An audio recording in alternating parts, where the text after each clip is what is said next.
bienvenue dans Jade Débrief, le podcast entrepreneurial, comme d'habitude, où je vous parle des hauts et des bas. Aujourd'hui, un titre un peu accrocheur, je vous l'accorde, mais qui est réellement le plus adapté pour ce que je vais vous dire et vous allez comprendre dans ce que je vais expliquer. Donc ma première peur quand j'ai commencé, je vais vous en parler, qui a été de s'endetter. Pour moi, en plus surtout que je suis quand même assez jeune, donc je pense que ça joue aussi. Et heureusement que j'ai eu quand même mon papa qui était dans l'entrepreneuriat. Et c'est grâce à lui que j'ai développé ce terme s'endetter, qui paye ses dettes s'enrichit. C'est vraiment une phrase que j'arrête pas de dire en ce moment parce que du coup j'ai plusieurs prêts qui sont en train d'être validés. En fait, je fais un deuxième prêt actuellement. Je demande un deuxième prêt pour acheter un bâtiment, alors que j'ai fait un prêt il y a moins d'un an à 200 000 euros. Donc, c'est pour ça que je vous dis que en ce moment, ça prend tout son sens et que je dis beaucoup qui paye ses dettes s'enrichit parce que du coup, c'est quand même mon deuxième gros prêt que je vais faire qui est du même montant. Voilà, je pense pas que j'en aurai un troisième d'ici peu. Oh là là. Si on m'appelle pas, c'est que c'est pas urgent. Donc, on va les laisser se débrouiller un petit peu, déléguer et faire confiance aux gens, gros point qu'on peut aborder aussi. Bref, donc ce gros point, je veux vraiment vous en parler parce que c'est une peur et j'entends beaucoup de gens dire, par exemple, quand je voulais acheter, je vous donne un exemple qui m'a donné aussi envie de faire cette vidéo. Il y a pas longtemps, du coup, j'étais en recherche d'un bâtiment pour pouvoir y mettre ma société. Parce que c'est un peu c'est un peu industriel, donc j'ai besoin d'un gros espace et pas forcément d'un point de vente où des clients peuvent venir, etc. Je fais un showroom, mais bref, c'est pour ça que je cherchais un bâtiment et pas forcément un local commercial. Donc, je cherchais un bâtiment à acheter, etc. Et donc, j'étais tombée sur un super beau bâtiment, très beau, bien placé, tout neuf, magnifique, à un prix que je voulais, etc. Donc, je fais mon offre de prêt, etc. On me dit qu'il y a plusieurs personnes dessus. Et c'est là que j'entends des ouais, mais lui, je préfère qu'il. En fait, les propriétaires qui le vendaient préféraient à lui parce que lui. Et du coup, l'agent immobilier m'a clairement dit ça et je me suis retournée dans mon fauteuil quand il m'a dit qu'en fait, le monsieur, il préférait mettre tout. Je crois qu'il était à 150 000 euros le bâtiment. Il préférait mettre les 150 000 euros de sa poche plutôt que de mettre un apport conséquent. Donc, on peut mettre un apport conséquent et faire un petit prêt. Et du coup, l'agent immobilier m'a dit, mais si, c'est normal, au moins, il s'endette pas, il n'y a pas de prêt sur le dos, mais on est où? Après, eux, ils préfèrent du coup que la personne, elle mette directement l'argent parce que du coup, il n'y a pas de compromis avec des délais pour avoir l'offre de prêt, etc. Donc pour eux, c'est beaucoup mieux, peut-être aussi, sûrement, ou je sais pas comment ça marche. Je suis pas dans l'immobilier, je suis pas agent immobilière.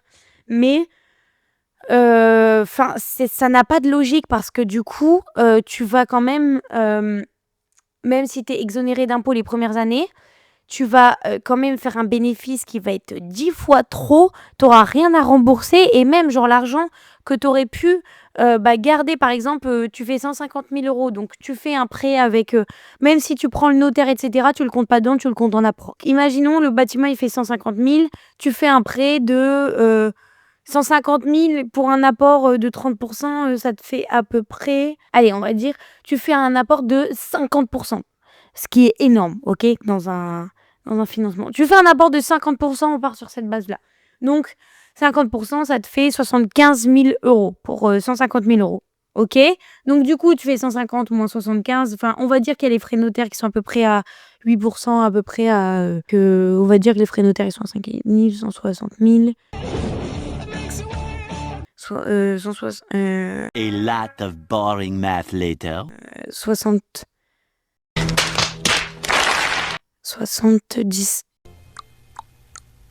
15, on va dire, du coup ça fait 85. On va dire, du coup, tu fais un prêt de 85 000. Enfin, en quoi ça va t'engager de faire un prêt de 85 000 qui fait du coup partie des prêts minimes parce que du coup, à partir de 200 000, tes prêts ils passent en haut de l'agence où tu es. Par exemple, à Carvin, si je fais un prêt de 210 000, ça passe en haut de l'agence de Carvin. Alors que si je fais un prêt en dessous de 200 000, ça passe à la directrice d'agence. Donc, c'est 10 fois plus simple pour être accepté et c'est moins long, surtout. Ok ? Et du coup, les prêts qui sont vraiment à 80, 90, c'est vraiment des prêts minimes en soi. Parce que du coup, tu fais un prêt sur même pas 15 ans. Mais si tu veux faire 10 ans, ta mensualité, elle va pas être énorme avec les intérêts. Enfin, et au moins, tu auras gardé quand même les 75 000 restants pour mettre ailleurs, enfin, tu vois? Donc n'ayez pas peur de vous endetter. Moi, quand j'ai entendu, la phrase et que du coup mon père était à côté de moi, alors que mon père c'est le pro du va t'endetter, qui paye ses dettes, s'enrichit. Genre réellement, comment dire? T'as des prêts. Après, au bout d'un moment, tu pourras plus faire de prêts, mais t'as une holding. On revient sur le sujet d'il y a 2 ou 3 épisodes sur la holding qui est génial. Je vous conseille d'aller le voir parce que c'est mon épisode préféré. Mais t'as la holding. Ta holding, elle remonte tous tes dividendes de toutes tes sociétés. À la fin de chaque année, t'as 300-400 000 euros sur ta holding.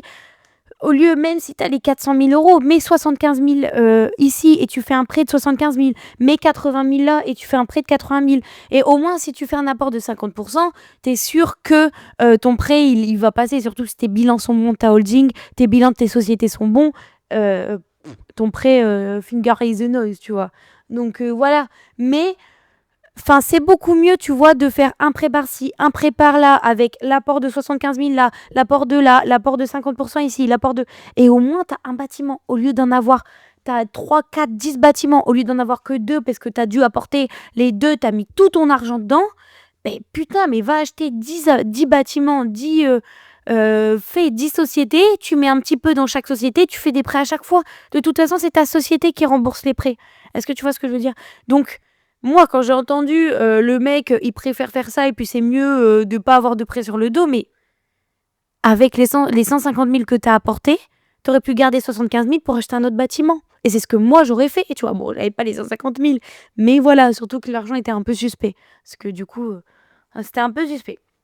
Donc, j'ai clairement lâché ce bâtiment. J'ai dit, c'est bon, vos magouilles, c'est pas pour moi, je vais ailleurs. Et du coup, j'ai trouvé ailleurs. Moi, je dis toujours une mauvaise nouvelle, ça apporte que du bon. Je voulais acheter un bâtiment à Carvin. J'ai appris en fait que la femme, elle avait complètement douillé la personne qui l'a vendu, à qui elle l'a vendu alors que je le voulais. Parce qu'en fait, le bien, elle l'a vendu à 180 000, qui a été estimé à 140 000. Imaginez-vous. Donc, c'est l'agent... Enfin... donc au final, en fait, c'est pour ça que du coup, je voulais vraiment ce bâtiment. J'étais dans tous mes états parce que je l'avais pas eu, parce qu'il était incroyable. Genre, enfin, moi, je le trouvais super. Mais après réflexion, en fait, avec le nombre de travaux que j'aurais dû faire, voilà. Donc c'était pour dire que, en fait, si c'est une mauvaise... enfin, si c'est pas accepté ou quoi que ce soit, c'est que c'était vraiment pas pour toi, tu vois. Donc voilà. Heureusement, du coup, que je ne l'ai pas eu. Avec du recul, tu t'en rends compte. Sur le coup, tu te mords les doigts, tu te dis, elle me l'a pas vendu alors que moi j'ai tout donné, j'avais eu mon prêt, etc. Enfin bref. Voilà, donc c'est la première peur que j'avais avant du coup de faire mon premier prêt, mon premier gros prêt, c'était vraiment de m'endetter. Et au final, j'ai écouté mon père parce que du coup de base je suis pas quelqu'un qui écoute, je vous avoue, mais je l'ai écouté et enfin je l'ai écouté de façon, en tout cas j'aurais pas pu le faire sans prêt, mais je veux vous dire que du coup j'ai changé ma vision parce qu'il m'a tellement parlé, il m'a tellement apporté ces faits concrets que je vous apporte juste avant là, au lieu d'en acheter un seul, bah t'en achètes plein et du coup avec l'argent que tu mets un petit peu partout, enfin ça prend son sens, tu vois. Donc voilà, n'ayez pas peur de vous endetter. Deuxième point, c'est oser se développer. C'est comme ce que je vous disais, au lieu d'acheter juste un seul ou de faire une seule société, parce que tu mets tout ton argent dedans, ben fais-en plusieurs. Comment dire? Par exemple, et si on voit plus petit, parce que là je vous parle de 75 000 euros d'apport. On va voir plus petit, parce que moi c'était pas mon cas du tout, hein, ne vous inquiétez surtout pas, moi j'ai pas apporté haute cette somme-là. Mais on va se dire, on a 30 000 euros, ok? On fait 15 000 euros d'apport. Bon, 15 000 euros d'apport, tu vas avoir un prêt à même pas 100 000 peut-être. Même pas. Je suis hyper nulle en calcul, hein, mais... Est-ce que j'ai une calculatrice? Ça m'aiderait beaucoup pour ce podcast. Où je fais beaucoup de calculs mentaux. Mais on va partir avec... T'as 30 000 euros sur ton compte, ok? Ou 40 000 euros. C'est mieux. T'as 40 000 euros sur ton compte. Justement, tu veux faire une société. J'ai un cas dans ma famille. C'est qu'en fait, on a acheté le bâtiment. Du coup, on a mis une partie de l'apport dans le bâtiment, une partie de l'apport dans le prêt de la société, dans le prêt de la création de société, pour acheter le matériel, etc. Enfin, tu vois, au lieu de faire juste mettre l'apport dans tout, développer, oser vous développer, oser faire plusieurs business, tu vois. Après, je vous dis pas tout de suite, moi, regardez, mon restaurant, je l'ai fait en août. Là, bon, j'avais une société avant ce restaurant-là, mais c'était une société minime. Enfin, c'est une société que j'ai, en fait, réussi à déléguer au niveau de... J'ai trouvé des alternants pour les mettre dedans. Et du coup, après, j'y reste quand même un petit peu. Mais je vais vous dire, avant, en fait, je me suis organisée pour ma partie de mon boulot, parce que je faisais de la broderie, elle soit déléguée. On m'appelle.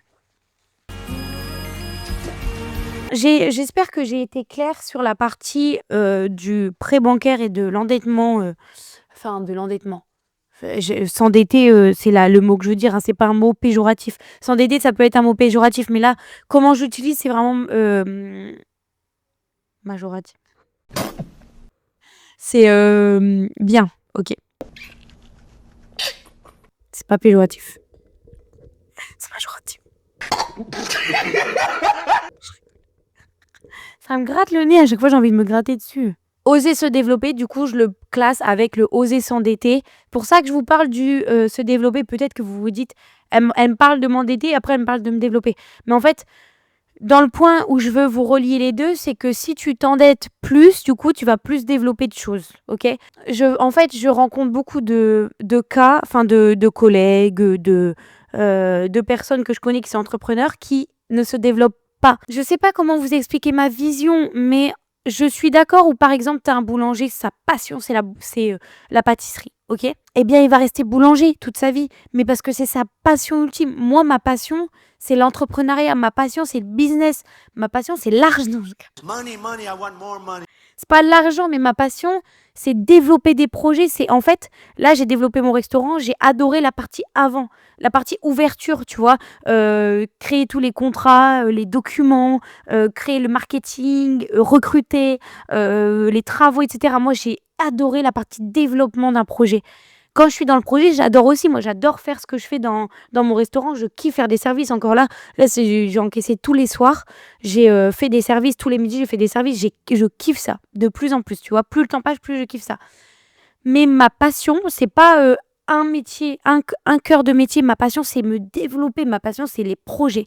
Et c'est pour ça que je pense qu'en fait, il y a des personnes qui ne se développent pas dans plusieurs business et qui restent dans un seul, qui ont une seule entreprise, etc., parce que c'est leur passion.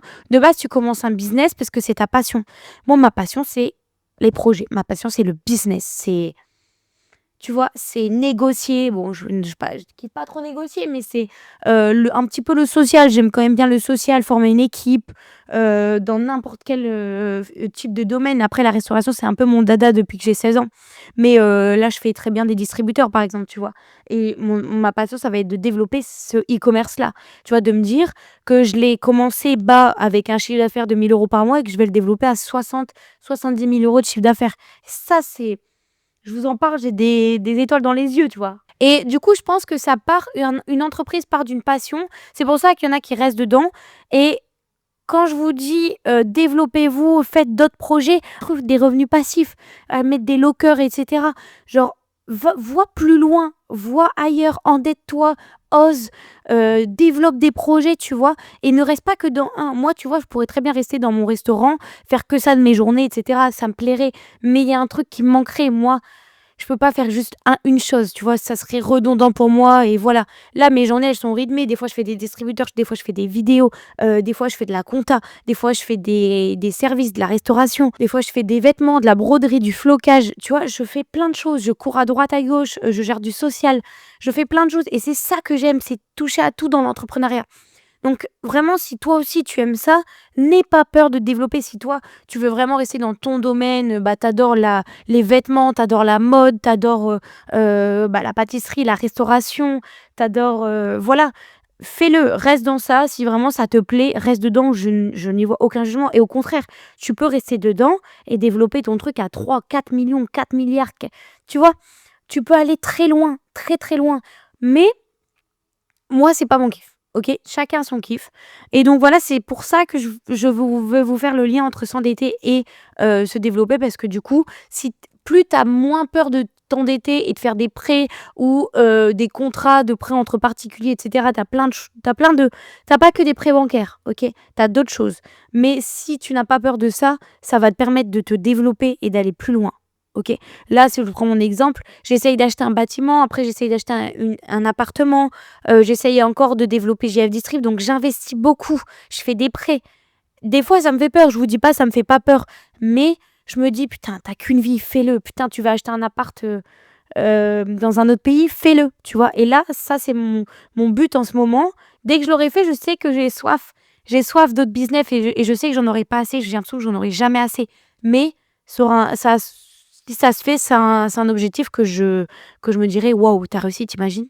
Acheter un appartement à l'étranger. Mais si j'y arrive, et là, je sais que du coup, ça me donne un but et ça me donne vraiment une envie et du coup, c'est ça qui me fait me lever des fois, tu vois, développer des business ou me dire aujourd'hui, je fais ça, je peux atteindre ce chiffre-là, je peux atteindre cet objectif, cette satisfaction. C'est ça qui me fait lever le matin aussi, tu vois. Donc voilà, n'ayez pas peur de vous endetter et d'oser. Et du coup, le troisième point, c'était rester dans un projet, mais je l'ai abordé un petit peu dans le 2, donc je vais pas être redondante et vous en reparler. Mais en tout cas, j'espère que j'ai été claire sur ce que je voulais dire. N'hésitez pas si vous avez des questions, si vous avez d'autres sujets que vous aimeriez aborder, que j'aborde pour vous, que je vis, ou si vous vous posez des questions dans l'entrepreneuriat, n'hésitez surtout pas. C'est vrai que je regarde pas tant que ça les commentaires, mais n'hésitez surtout pas. Moi, je vous dis à bientôt. Restez connectés. Je vous sors des podcasts tous les dimanches à 16h. J'essaye. Tout est en train de se développer, tout est en train de s'agrandir. C'est que le début, donc restez bien connectés et abonnez-vous. Allez, bye.